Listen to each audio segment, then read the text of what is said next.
And going through the internet, going through videos, one of my designers told me, okay, we found this video of a Ronchini machine that was, I think, was made in a marble sculpture at one point. We contact them. We contact Giampiero, and Giampiero was very helpful immediately.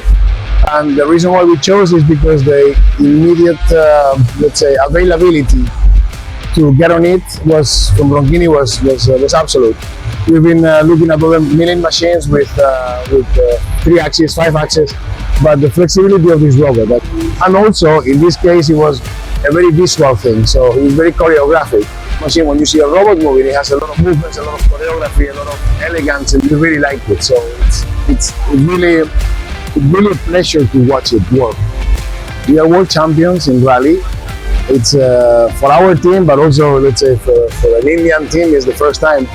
And we really wanted to celebrate the big time. So we thought, what better way to do it than making a sculpture on site? And again, for this, the robot was the most, let's say, choreographic and the most spectacular way that we could do it.